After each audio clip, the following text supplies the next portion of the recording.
My daughter-in-law once told me there were places I would never be able to afford, places that were far above my usual. That was the line running through my mind the afternoon she called sweet, overly careful, rehearsed. The same tone someone uses when they are not inviting you to dinner, but inviting you into something they think you cannot survive. They had taken me to their favorite restaurant before, a place they used to brag about, a place they believed only people of their level could appreciate. They never imagined that one day, the truth inside that restaurant would shatter their certainty and stop their laughter cold. This story is an original creation by the Her Chains writing team, inspired by the hidden corners of family life and told with the purpose of fostering emotional connection and spreading understanding. My name is Marilla Keene. I am 62 years old. The phone rang while I was folding laundry, a small, grounding habit I had kept since childhood. Brianna's name flashed across the screen. For a moment, I considered letting it go to voicemail, but something in my chest tightened, the way it does before a storm. I answered. "Hello, Brianna, Mom," she said, syrupy soft. "I have a surprise. My family and I want to take you to dinner tonight. Our favorite restaurant. It is very special." Her voice stretched the word special, as if testing how far it could go before snapping. I kept my breath steady. "What is the occasion?" "Oh, nothing big," she replied quickly. "We just think it is time you experience something refined. And wear something elegant. Mom, this place is a little above your usual." There was a pause, long enough for her meaning to settle. Not an invitation, a measurement. "Well," I said, "I can be ready by 6. "Perfect," she chirped. "You will learn a lot tonight." When the call ended, I stood still, holding a towel against my chest. She thought she had crafted the evening, scripted it, arranged every moment to land exactly where she wanted. But intentions have a way of bending when truth enters the room. I folded the last towel, placed it gently on the stack, and went to choose something to wear, knowing this was not a dinner, but the beginning of a test they believed I would fail. I had no idea how much the months leading up to this night had already been preparing me for what was about to happen. The drive to dinner brought back memories I had tried to fold away like old linens, tucked in a drawer no one opened anymore, but they surfaced easily, sharp at the edges. The first time I met Brianna's parents, Melissa and Grant Whitaker, they greeted me with smiles that never softened their eyes. Melissa looked me over slowly, like she was appraising a thrift store find. "What a lovely blouse," she said, fingers brushing the fabric near my shoulder. "Vintage, right. My assistant wears something similar." Grant leaned toward Caleb. "Son, you didn't tell us your mother had such practical taste." Caleb shifted uncomfortably beside me. But before he could speak, Brianna slipped her hand around his arm. "Honey, don't," she whispered, just loud enough for me to hear. "They don't mean anything," but they did. And she knew it. There were dinners where Melissa asked Caleb about work promotions, and then turned to me with a smile that didn't reach her cheeks. "And you, Marilla, still enjoying retirement. Must be peaceful to have such simple routines." Or afternoons where Grant poured wine and said, "Caleb grew up around community leaders and donors. We always imagined he'd marry someone who understands that world." His smile held no malice, just certainty that I didn't belong in the picture he carried in his mind. Caleb tried to speak up once. "Mom built her life from nothing. You should respect that." Brianna tightened her grip again. "Please don't start," she hissed. "It makes them uncomfortable." I stayed quiet because defending myself would only deepen the divide.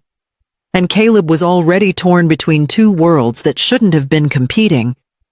The Whitakers were Portland old money. They believed they set the bar, and everyone else simply learned to stand beneath it.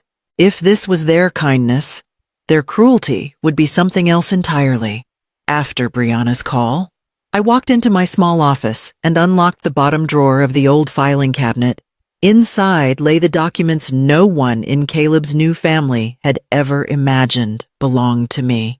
7 years earlier, my Aunt Lila left me a crumbling brick property downtown. Do whatever brings you peace, she wrote in her will. The building was worth little in its condition, and everyone advised me to sell it.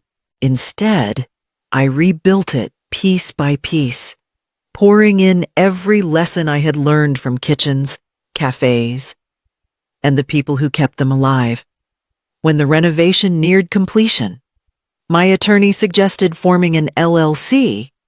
If you want privacy, this is the cleanest way, she said. I nodded. I didn't want attention, praise, or investors. I just wanted a place that felt like home to the city I loved. And so the Willow and Hearth opened quietly, with no ribbon cuttings or glossy magazine spreads, just warmth, craft, and food that told the truth. The restaurant succeeded faster than anyone predicted. Reviewers wrote about its intimacy, its soul, its calm presence in the middle of a loud city. The Whitakers adored it, of course never imagining the woman they mocked had built the space they worshipped. I kept everything simple. I lived modestly. I never mentioned ownership to Caleb, not until after his marriage. And when I finally told him, he promised silence. It's yours, Mom. People don't need to know. My staff followed the same rule. They greeted me like any guest unless I signaled otherwise. I closed the drawer, thinking of Brianna's voice. If she learned the truth, the ground beneath her would shift in ways she never prepared for. Brianna arrived with her parents exactly at 6. Melissa rolled down the window and waved like a queen acknowledging a subject. Marilla, dear, hurry. We have a reservation at a place that will absolutely expand your world. I stepped into the back seat beside Caleb. He gave me a small, apologetic glance. Brianna caught it. Don't start. Caleb, tonight is about showing your mother something. Elevated. Grant Whitaker chuckled from the front. This restaurant represents true Portland elegance, not the casual places most people settle for. I folded my hands in my lap. I'm sure it'll be memorable. Brianna turned, pleased.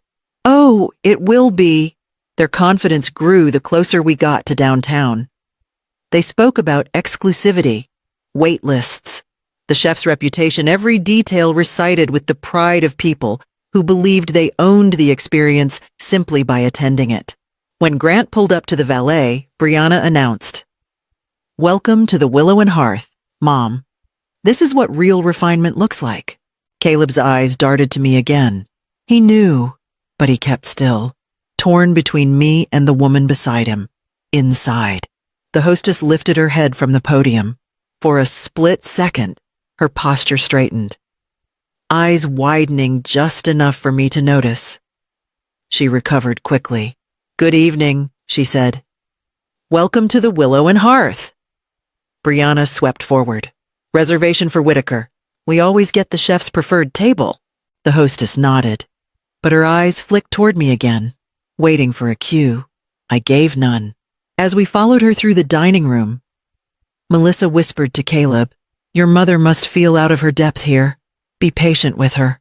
I kept my expression calm, letting their assumptions sit untouched. The illusion was still intact, but tension pressed against its edges, thin as glass. The menus had barely touched the table before Melissa began her performance. Oh, this place never disappoints, she said, smoothing her napkin across her lap. It attracts a very particular crowd. People who understand refinement, people who belong in spaces like this. Brianna lifted her glass, eyes sliding toward me.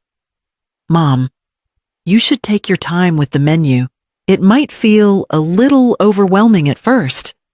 Just observe and learn. That's the best way. I set the menu down gently. I'll manage. Grant chuckled. The prices alone could frighten someone who isn't used to dining at this level. But once you get past the shock, the food really is remarkable. Caleb shifted beside me, his knee bouncing under the table. Dad, what Grant replied. I'm only saying this place requires familiarity. Brianna leaned closer to me as if sharing a secret. The chef here studied in Europe for years. My family's been coming here since the soft opening. We practically watched this place grow up. I kept my expression steady. I see. Melissa flashed a sweet, weaponized smile. It's lovely that you're experiencing it now. Exposure to elevated spaces can be very enriching. Caleb's voice dropped. Mom doesn't need enrichment. She's doing fine. Brianna slid her hand over his. Honey, don't get sensitive. We're helping her. She appreciates it. Don't you? I met her gaze. I appreciate sincerity. For a moment. Something flickered in Brianna's eyes, annoyance. Maybe even fear. But she forced another bright smile. A server approached to refill water, glancing at me with quiet awareness before stepping away. Melissa watched him go. Service here is always flawless. She said. They know how to treat people of a certain standing. The table fell into a brief silence, thick enough to taste. Their compliments sharpened into blades wrapped in velvet, and each one carved the air with intention. Dinner had only begun, yet their eagerness hinted at something waiting beneath the polished surface. Something they were preparing me for. The appetizers had barely been cleared when Melissa leaned back in her chair and lifted the menu again, tapping one manicured nail against the page. Goodness, she said, loud enough for the nearby tables to hear. This entree costs more than some people make in a week. Imagine that. Brianna let out a bright, rehearsed laugh. Mom, you're terrible, she said, though the delight in her voice betrayed no disapproval. She glanced at my blouse. But she's right. It's a shock the first time you step into a place like this. Grant nodded, swirling his wine. There's a reason not everyone dines here. Exclusivity protects the experience. Caleb stiffened. Dad. Come on. What? Grant replied. I'm simply acknowledging reality. Melissa arched a brow at my outfit. Marilla, dear, where did you find that blouse? It's quaint. I folded my hands in my lap. It's comfortable. Brianna laughed again, too loud this time, drawing eyes from the next table. Comfort is fine, Mom. But tonight is about something elevated. We're showing you a world beyond practicality. The words hit harder because she wanted them to. She wanted the room to hear. A server approached discreetly. Ma'am, he murmured, eyes meeting mine for a brief second. Is everything all right? His voice held meaning beneath the politeness. He was ready, waiting for my permission. I'm fine, I said softly. He nodded and stepped back. Melissa wasn't finished. I suppose it must be intimidating. Spaces like this demand a certain income, a certain upbringing. Not everyone is prepared for it. Grant lifted his glass toward me. Consider tonight an education. Caleb turned to her sharply. Mom doesn't need your lessons. Brianna placed a hand on his arm. Honey, don't make this awkward. We're being generous. My patience tightened around my chest, no longer quiet, no longer calm. Their voices buzzed like insects circling a flame they didn't understand. Kindness can bend only so far before it changes shape, and they kept pressing, certain it never would.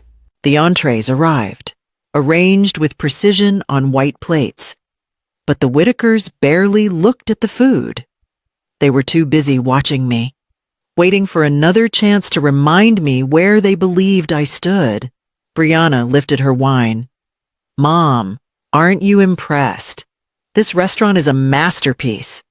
People wait months for a reservation, Grant added. We're practically regulars. The staff knows quality when they see it. Melissa smirked. Some guests try too hard to fit in, but others, well, their background shows. Caleb set down his fork. Enough. Brianna nudged him under the table. Don't be dramatic. We're helping her feel comfortable. My fingers curled lightly around my napkin. Their words no longer stung, they simply echoed a pattern. A pattern I had allowed long enough. I looked toward the bar where Daniel stood, overseeing the dining room. His eyes met mine. Recognition flickered.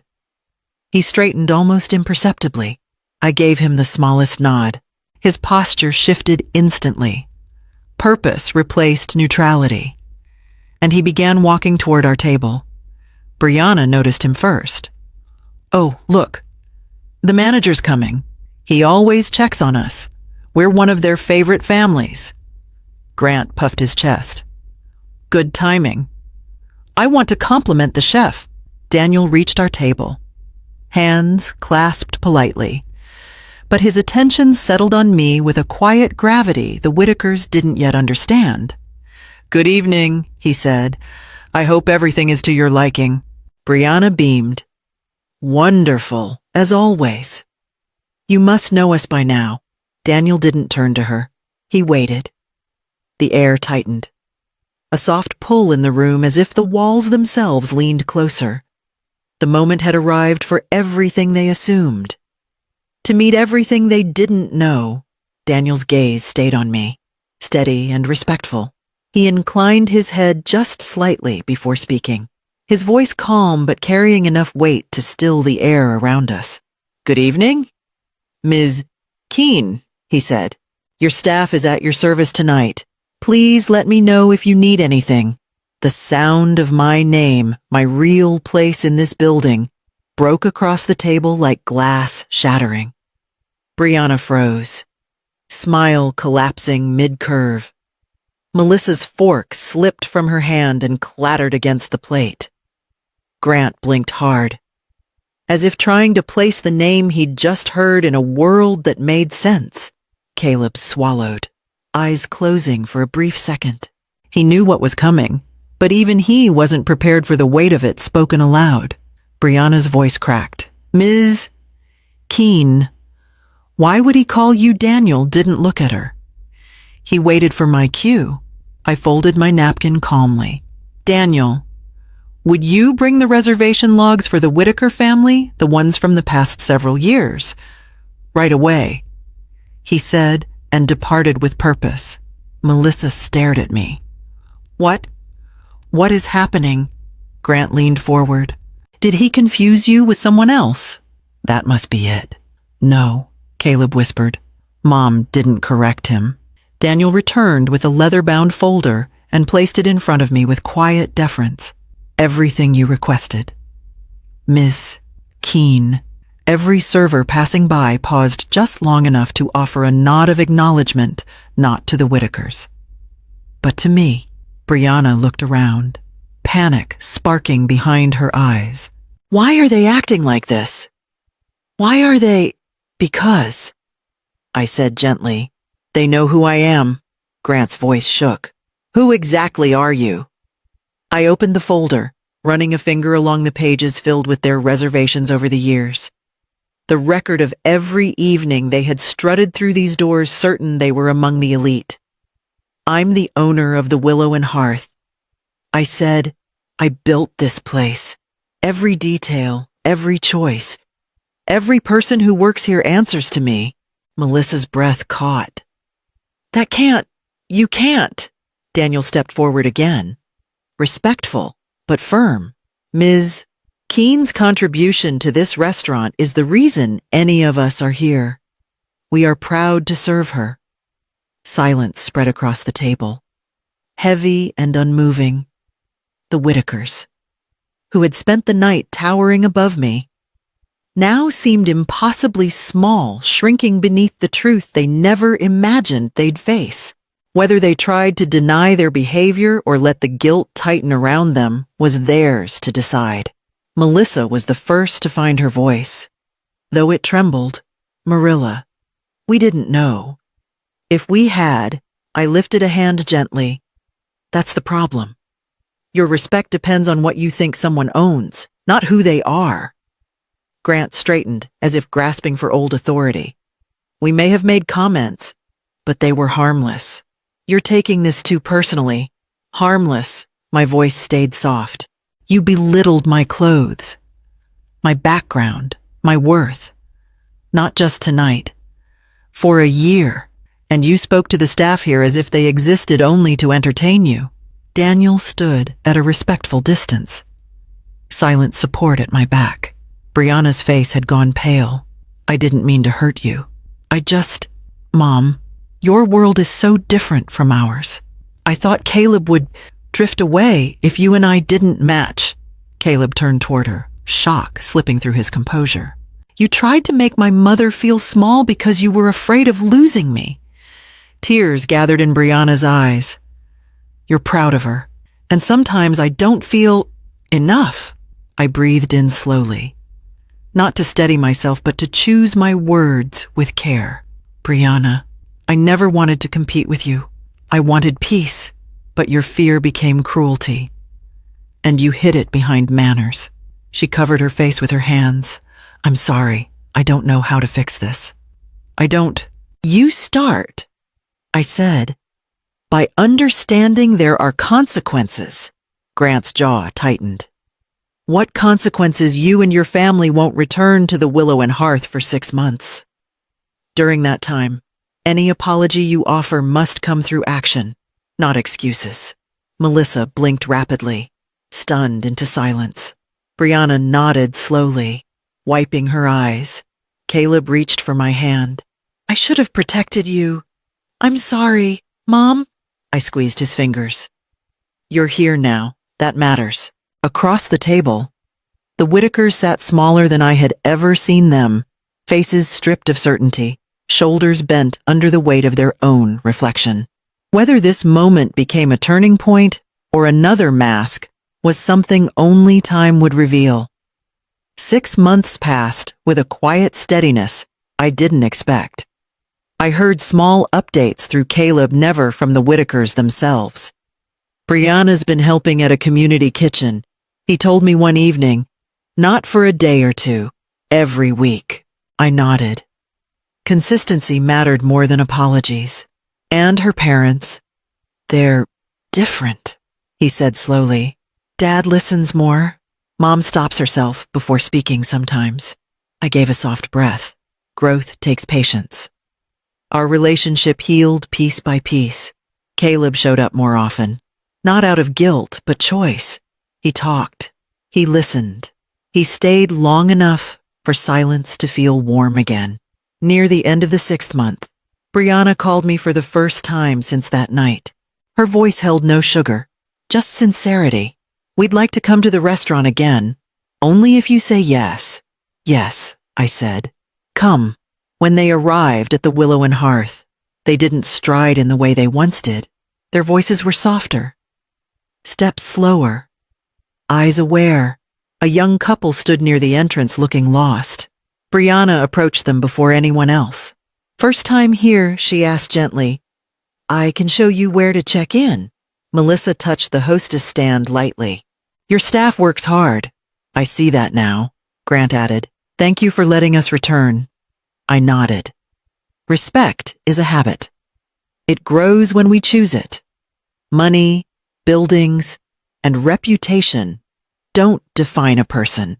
What defines us is how we treat people when no one is watching, and how we change when someone finally does. As they settled at their table, I stepped back, letting the moment breathe. If you enjoyed this story, don't forget to like, comment, or subscribe for more. Whether the lesson had taken root or was only beginning, time would show the rest.